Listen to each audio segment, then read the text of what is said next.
débat du Grand Direct sur i24 News. On retrouve nos analystes comme chaque semaine. Bonsoir Dror Even Sapir. Bonsoir Daniel Haïk. Bonsoir Jean-Charles. Alors il va être question évidemment du processus de paix qui connaît bien des tumultes, bien des remous depuis quelques heures.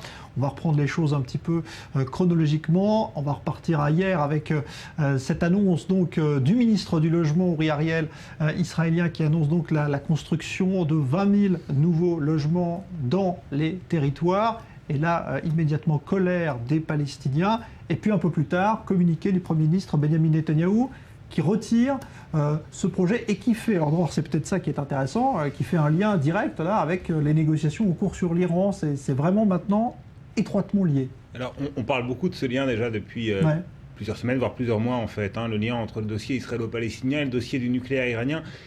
Mais je ne sais pas si c'est la première fois, en tout cas c'est l'une des rares fois, à mon sens, au cours desquelles Benjamin Netanyahou lui-même établit un lien, une relation entre les deux dossiers. Ça, c'est assez nouveau. Ouais. Daniel Haïk. Alors, je crois qu'il faut quand même revenir un peu sur le contexte, c'est-à-dire comment cela se passe, parce qu'on a le sentiment, c'est pas la première fois, ceux qui suivent le processus de paix, ça rare quand même. Alors non, qu'il fasse le lien, mais revenir hein. Sur la décision, en fait, ce qui s'est produit, c'est-à-dire le gel par Benjamin Netanyahou de ces 20 000, de ce projet de 20 000 constructions de logements. C'est-à-dire, il y a toute une procédure. On a le sentiment que Benjamin Netanyahou se fait un peu piéger ou qu'il y a. Oui, déjà, ça en dit long quand même sur ce qui se passe au sein du gouvernement. Oui, qu'un ministre peut décider quelque chose sans que le Premier ministre soit au courant. Il faut comprendre. Il y a aussi là aussi des tensions internes au sein du gouvernement, et puis il y a des tensions externes. Alors, il faut essayer de comprendre comment ça se passe. En général, dans le cas précis, c'est un peu comme ça que ça s'est passé. Il y a, on va dire, des informateurs. Le mouvement La Paix Maintenant vérifie de manière très régulière le développement, et en particulier les appels d'offres qui sont publiés pour la construction, ou même, là, dans le cas précis, c'est de la planification. Il n'est pas question de construire, il est question de planifier. Et là, en fait, ils alertent les ambassadeurs de certains pays. Dans le cas précis, ça a été, je crois, la France ou les États-Unis. Et puis, ceci alerte Tzipi Livni, qui est la responsable des négociations, qui alerte elle-même le Premier ministre ou indirectement le secrétaire général du gouvernement, qui vérifie et qui constate effectivement qu'il y a cet appel d'offres lancé par le ministre du Logement, Uri Ariel. Et donc, c'est ce que Benjamin Netanyahou arrive alors à décider de geler complètement ce projet sans qu'il ait été mis au courant par son propre ministre du Logement. Ça peut paraître surprenant, mais il y a aussi des tensions. Et là, les tensions, elles sont on pourrait dire, entre Benjamin Netanyahou et le leader du parti d'Uri Ariel, du ministre du Logement, Naftali Bennett. Et cela nous ramène à la polémique dont on a parlé il y a quelques jours, au moment de la libération de la deuxième série de prisonniers. Bennett avait été accusé d'une certaine manière, à ce moment-là, Bennett avait été accusé on avait parlé de Bennett il y avait une problématique concernant le ministre du Logement. Il avait été accusé de toutes sortes d'avoir promis, c'est cela, il avait été accusé d'avoir promis qu'il n'y aurait pas de libération, qu'il n'avait pas pris d'engagement de libérer les prisonniers palestiniens. Et là, maintenant, d'une certaine manière, c'est une manière pour Bennett ou pour son ministre du Logement de remettre les choses au point, ou peut-être indirectement de se venger. Ouais. Et en même temps, ça n'a pas eu de cours, puisque cette crise s'est arrêtée aussitôt. Netanyahou publie son communiqué, ça s'arrête là. Oui, alors pour revenir quand même sur la personnalité du ministre du Logement, Uri Ariel, c'est le numéro 2 du parti du foyer juif. Et ce parti a insisté il y a quelques mois au cours des négociations sur la répartition des portefeuilles ministériels pour obtenir justement le portefeuille de la construction et du logement. Et c'est pas innocent, bien évidemment, pour un parti qui se veut le représentant des habitants israéliens des implantations et le représentant de l'idéologie de ce que l'on appelle, abusivement ou non, le Grand Israël. Donc le parti, si vous voulez, le plus à droite du Parlement, il a obtenu le ministère du Logement. Donc c'est pas vraiment surprenant qu'Uri Ariel court-circuite en quelque sorte le Premier ministre en décidant de plusieurs appels d'offres sur des unités de logement, des nouvelles unités de logement dans les territoires. 20 000, c'est beaucoup. Et ce qui est particulier aussi, c'est qu'il faut rappeler où auraient dû se construire ces nouveaux appartements dans une zone qui s'appelle E1 en anglais, E1, entre Jérusalem et Ma'ale Adumim. Et si des appartements avaient été construits sur cette zone-là, eh bien, l'éventuel futur État palestinien n'aurait pas pu bénéficier d'une réelle continuité territoriale. Et ça, c'est essentiel, c'est un véritable chiffon rouge pour la communauté internationale et pour les États-Unis. Et puis la plupart de ces quelques 24 000 nouvelles unités de logement dont il était question jusqu'à ce que Benyamin Netanyahou annule ces appels d'offres, eh bien, ils auraient été construits en dehors des grands blocs d'implantation. Voilà. Donc là aussi, on est en face de quelque chose qui aurait été une mesure qui aurait été perçue par la communauté internationale comme une véritable provocation à même, effectivement, de remettre en question totalement les efforts visant à l'établissement d'un État palestinien véritable et doté d'une continuité territoriale aux côtés d'Israël. Et donc pression, à votre avis, des États-Unis sur Netanyahou ? Alors, il y a eu des... Ou il n'en a pas eu besoin pour retirer le projet ? Je crois qu'il n'y a pas eu besoin. Selon certains journaux, il y a eu des pressions de la part des États-Unis, mais il n'y a pas eu besoin. Benyamin Netanyahou comprend la gravité. Lorsque l'on parle de 20 000 unités de logement, il comprend la gravité. Et donc, il réagit automatiquement.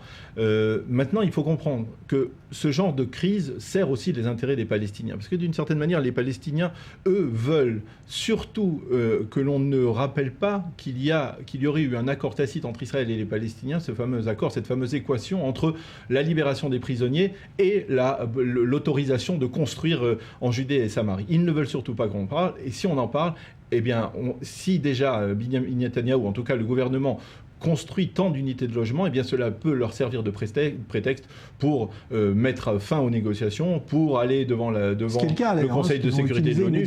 Voilà, ou d'aller devant le Conseil de sécurité de l'ONU en disant voilà, nous reprenons notre initiative unilatérale de reconnaissance d'un État palestinien. Ouais. Alors justement, la stratégie des Palestiniens dans ce dossier, Dror Even Sapir, elle n'est pas très claire quand même, parce qu'on parle de quasiment tous les 3 jours maintenant d'une démission des négociateurs, mais en même temps ils sont toujours là. Donc qui décide, à votre avis? C'est Abbas qui... Oui, il y a beaucoup d'esbroufs, bien évidemment. Lorsque les négociateurs palestiniens annoncent une démission, on va finir par ne plus y croire, puisque il n'y a pas de réelle incidence sur un processus de paix qui, de toutes les manières, semble, à l'heure où nous parlons, bloqué, gelé, ça n'avance pas ni dans un sens ni dans un autre.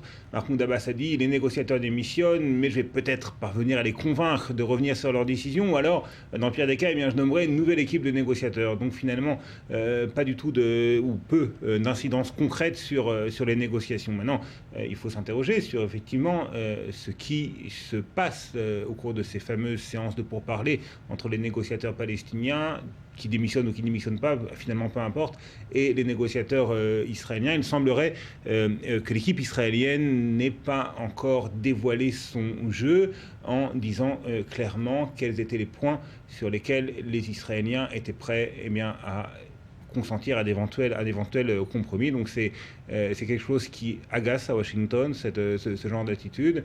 Maintenant, les Palestiniens non plus, d'une certaine manière, n'ont pas révélé sur quel point ils étaient prêts à lâcher du lest. Qu'en est-il, par exemple, du statut des réfugiés? Est-ce qu'ils sont prêts à renoncer au fameux droit au retour? Parce que ça, c'est l'une des questions les plus complexes, et c'est l'une des questions sur lesquelles, finalement, Benyamin Netanyahou insiste lorsqu'il exige des Palestiniens qu'ils reconnaissent Israël comme État juif. C'est aussi pour couper toute velléité d'un éventuel droit au retour des réfugiés palestiniens. Et quand on parle des réfugiés palestiniens, on parle également de leurs enfants et de leurs petits-enfants qui sont très nombreux dans les pays voisins d'Israël.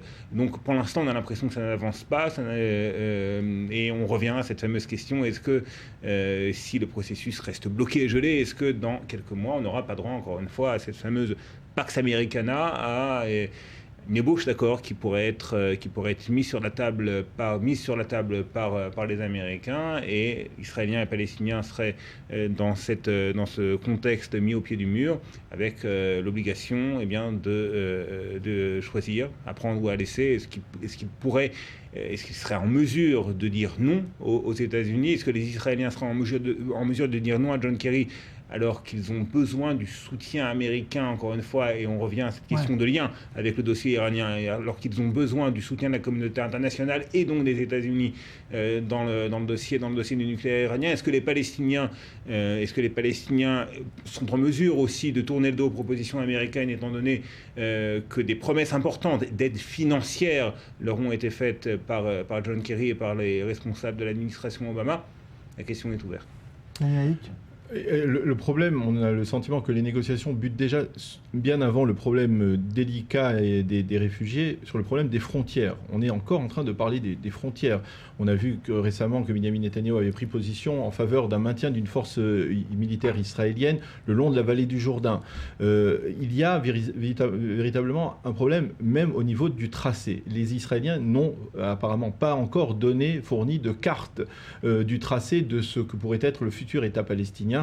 Et donc, même si on n'est pas encore arrivé à régler ce premier problème, l'un des 3 problèmes centraux avec Jérusalem et avec le problème des réfugiés, ça veut dire qu'on risque de se heurter très rapidement à des difficultés et cela peut remettre en cause, toujours dans le cadre de cette fameuse équation libération de prisonniers, construction, si de la même manière, on est obligé, le gouvernement israélien est obligé de geler la construction de nouvelles implantations en Judée-Samarie, eh bien peut-être que d'une certaine manière, les Israéliens vont dire, eh bien, nous ne pourrons pas, vu qu'il n'y a pas de progrès, parce que c'était l'une des conditions, nous ne pourrons pas libérer la 3e série des détenus palestiniens qui devaient être libérés. Et cela risque encore d'attiser la tension d'une certaine manière. Alors il y a aussi un autre élément qui risque de perturber peut-être cette 3e vague de libération, c'est ce qui s'est passé ce matin à Afoulah, le meurtre d'un soldat israélien poignardé par un Palestinien de 16 ans qui dit avoir agi par vengeance parce qu'il a justement dans sa famille des personnes qui sont actuellement incarcérées pour des faits de terrorisme. Tout cela, ça agite évidemment là, une partie aussi de l'aile droite de Benjamin Netanyahou, de Ben Sapir. Ça va aussi compliquer les choses. Ouais. Alors plusieurs remarques. La première, c'est que cet attentat terroriste s'est produit en Israël même et pas dans les territoires de Cisjordanie. Il y a une montée des tensions très nettes dans les territoires et les responsables des services de sécurité. Certains disent, est-ce que c'est déjà peut-être le signe de l'intifada, ce qui se passe là? Vous savez que John Kerry, lorsqu'il était interrogé par la télévision israélienne au cours de son dernier passage en Israël, a utilisé un ton plutôt menaçant. Attention, si les négociations avec les Palestiniens échouent, vous aurez droit à une 3e intifada et aussi à un isolement croissant d'Israël sur la scène internationale. Est-ce que c'est ce que vous voulez? Donc un ton menaçant de la part de John Kerry. Maintenant, il faut mettre cela en perspective et en comparaison avec ce que disent les responsables des services de sécurité. Ils sont à peu près unanimes. Nous ne sommes pas, pour l'instant, à la veille de ce qui pourrait être une 3e intifada ou un soulèvement populaire dans les territoires. Par contre, il y a une multiplication d'initiatives personnel, on a employé le terme pour le terrorisme international de loup solitaire. Alors c'est un peu la même chose ici, des Palestiniens isolés qui ne sont pas forcément liés à telle ou telle organisation terroriste et qui décident de passer à l'acte en tentant d'assassiner des Israéliens civils ou militaires. Encore une fois, le plus souvent dans les territoires, là à Afoulah c'était en Israël même. Donc une multiplication qui inquiète, bien évidemment, les services de sécurité, même si pour l'instant, en tout cas, encore une fois, ces incidents ne sont pas perçus comme étant les prémices d'une 3e intifada, même si j'ai encore en mémoire des propos tenus par le général responsable du Front militaire centre, qui a dit il y a quelques semaines maintenant que si les négociations n'avançaient pas, si les Palestiniens sentaient qu'il n'y avait plus d'espoir dans le processus de paix, on pourrait peut-être assister à une 3e intifada ou à un véritable soulèvement populaire dans les territoires, à une vague d'attentats terroristes. Il faut quand même souligner que ce n'est pas l'intérêt pour l'instant de l'autorité palestinienne dont les forces de sécurité continuent d'agir contre le Hamas, pas parce que c'est l'intérêt d'Israël, mais parce que c'est leur propre intérêt contre le Hamas et contre d'autres organisations terroristes. Pour l'instant, l'autorité palestinienne agit avec une réelle efficacité contre toute velléité d'attentats terroristes, mais encore une fois contre des organisations terroristes, pas contre ce phénomène de loup solitaire dont on vient de parler. On a affaire à des initiatives. Ce n'est pas l'intérêt de l'autorité palestinienne, et puis je crois que ce n'est pas la volonté du peuple palestinien. Aujourd'hui, je crois que le peuple palestinien, il reste toujours très traumatisé par ce qui s'est passé pendant l'intifada.